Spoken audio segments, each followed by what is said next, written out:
and our calling. There's a huge wave of opportunities. Some of it you can see just in the secular press, if you like. Stu Friedman at Wharton says this: more than ever, people want work that fits in with a larger sense of purpose for life. This is true whether people are Christians or not. And it's your wake-up call. That doesn't matter whether you're a Christian or not. People have a longing for purpose. They have a longing for meaning. And he says for many it includes some concept of God. Now, if you don't want to believe him, you can have a look at Business Week in 1999 talked about this sweep of stuff that was going across corporate America. Now, at that stage, there were probably about 15 books a year being written on the concept of work-faith integration. Now, it's about 20 a month. Growing like crazy. Billy Graham, he said, I believe one of the next great moves of God is going to be in the marketplace.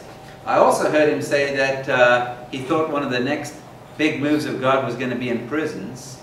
Now, we're solving the problem by getting the business guys into prison. So, think Enron. You know? Franklin Graham, same sort of thing. Henry Blackaby, talking about what God is doing in the marketplace. There's a huge opportunity.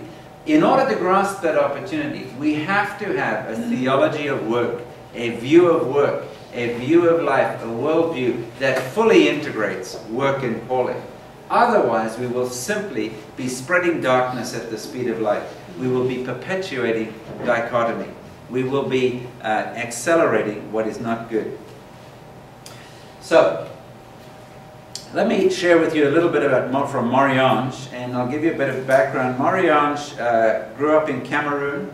She's a French speaker, and she wanted to become an astronaut, came to the States, studied at UC Berkeley, finished a PhD very, very quickly. She finished her undergrad in 2 years, smart cookie. She went to work for Intel, and she worked as a special assistant to Gordon Moore, who, as you know, is the grandfather there at Intel, developer of the microprocessor. You might have heard of Moore's Law. And so this is Marie-Ange talking about how she's been tackling the work-faith integration thing. Oops. Okay, we lost her for a second. Let me see if I've got to click right on the play button.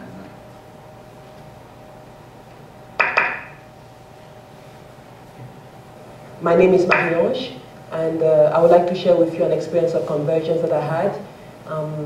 My background is technology, but I have some passions such as emerging market, being born in an emerging country, education, technology, bringing technology to the poorest of the poor.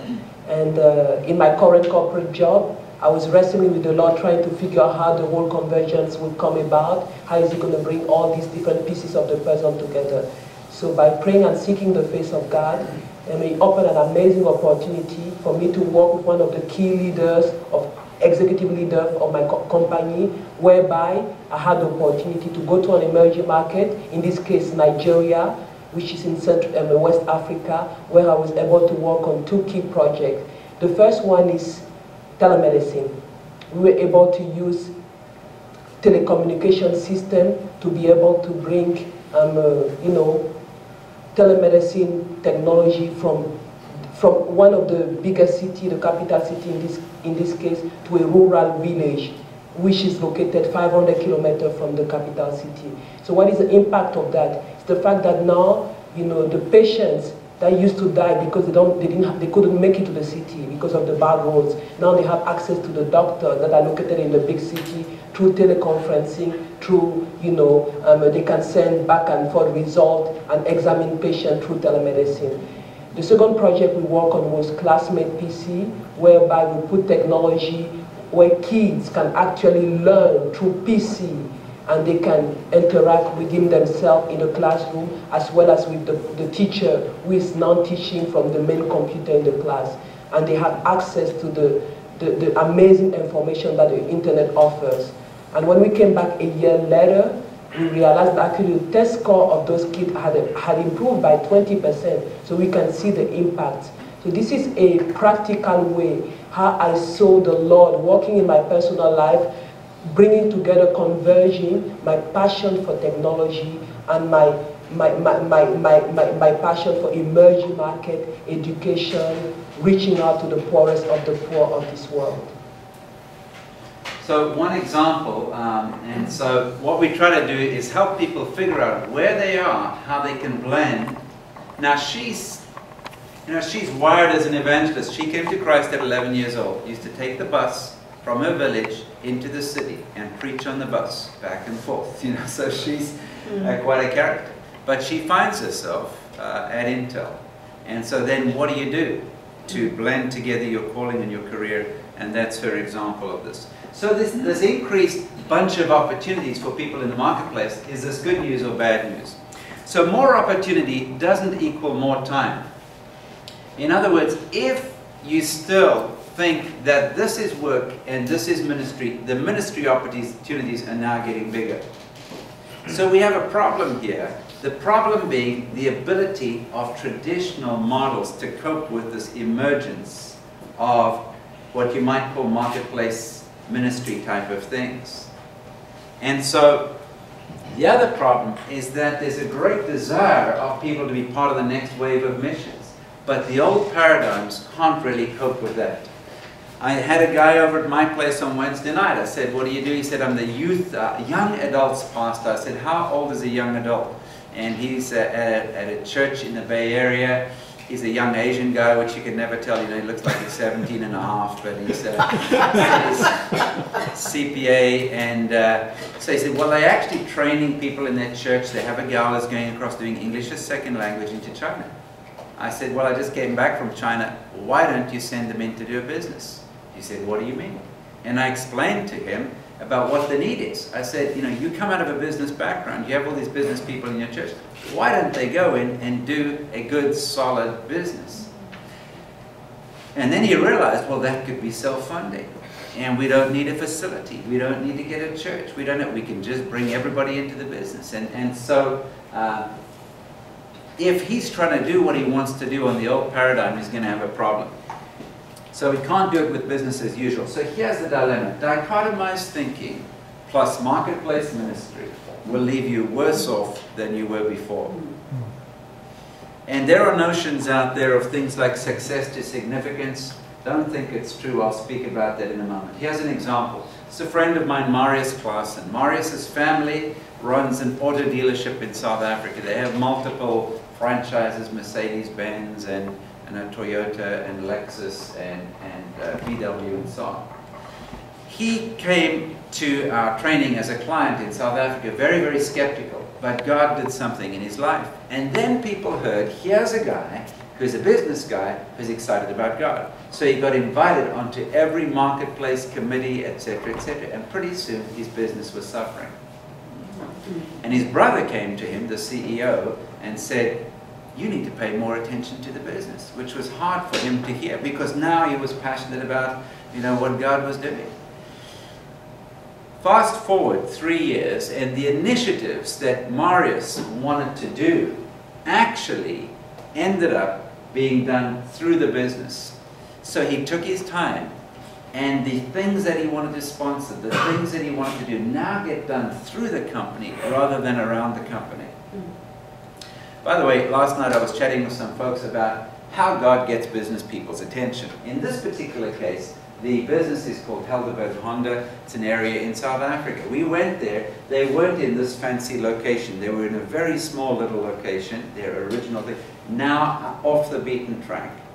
And as you know, traffic is really important if you're in any kind of retail situation. So two of our consultants, Stacy Nishimini and the gal, another gal, went there and prayed. What do you pray when you're in a business? Well, they prayed that God's presence would be there and that it would draw people, because that's how God does marketing. His presence comes, He does miracles, and that's how He markets. Pharaoh, all of those things that happen. Signs and wonders are signs that make people wonder. That's what they are. So God often does them with unbelievers. So I believe, we see more miracles in the marketplace than we do in the church. The book of Acts has 40 extraordinary miracles. 1 out of 40 happened in the temple. The other 39 happened in the marketplace. So when we go out and we work with companies, we simply say, okay, what's the problem? In their case, the problem was sales.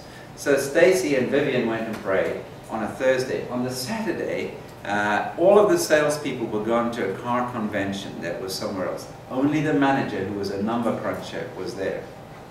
And he was there not expecting any sales, except that Stacy and Vivian had prayed the Thursday before. And that Saturday, customers just came in, one after the other. Some of them stood in line for an hour and a half, and he wrote contract after contract after contract for new car sales. He sold 12 cars on one Saturday on his own without a salesperson, 60% of the month's sales in one day. Subsequently, they found this property. How did they find it? The brother-in-law of one of the people had a dream about the property. That's how they located the property. And this is where they are now. And a lot of the ministry is actually done through the business. So, what I'd like to do now is just do a time check. I think we're running pretty close to time. Clement, is that right? So let me check for any questions and unpack any concepts, and afterwards I'll tell you a little bit about what convergence is not and what convergence is. So, questions at this point? Anything I need to clarify? So, yeah. Yeah, one question is, how have you balance the tension between the idea of the health and wealth gospel in terms of God blessing you in your business, in terms of okay, yeah.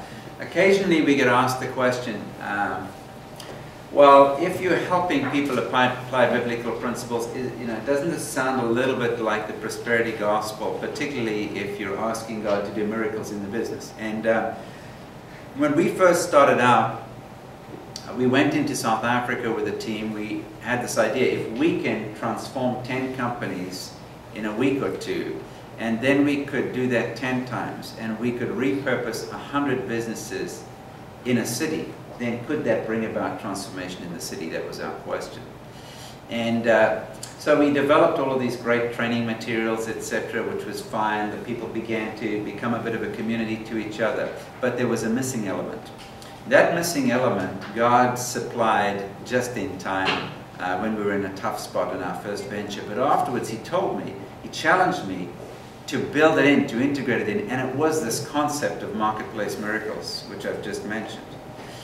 Now, we have a lot of people who come through, business people, who need miracles in their business. And we do pray for them. But we're not praying that God will simply give them more revenue and more profit, particularly if they haven't got their business into God's business.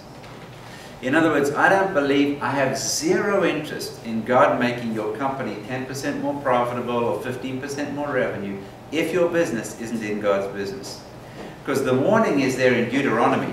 When I bless you, when you have all of this oil and sheep and all this kind of stuff, you're going to be tempted to say, I did it all myself. My own brains, my own education, my own stuff. Okay, so you have to remember me, my laws, my commandments. And so there is that danger if you don't get the business into God's business. What do I mean? When you repurpose something, you typically give it a kingdom of God twist. So for example, in Psalm 78, there's a good scripture there about David. And it talks about David and his life. The whole psalm is a kind of a rambling psalm about David and what he did and how God took people out of Israel and so on. And then it says in verse 70, he chose David, his servant, and took him from the sheep pens. By the way, what do you think David's job was? It's a king. King. Okay, good answer. But it's the wrong answer. Well, it's partly right. But he wasn't born a king. He was the runt of the litter. Right? He was out there. So God took him from the sheep pens. From tending sheep, he bought him. And what did he make him? He made him the shepherd of his people, of Israel, his inheritance. So God took him from being a shepherd and made him a shepherd. A shepherd of sheep, shepherd of the nation. That's the way God works. It's very rare that God would take somebody and say,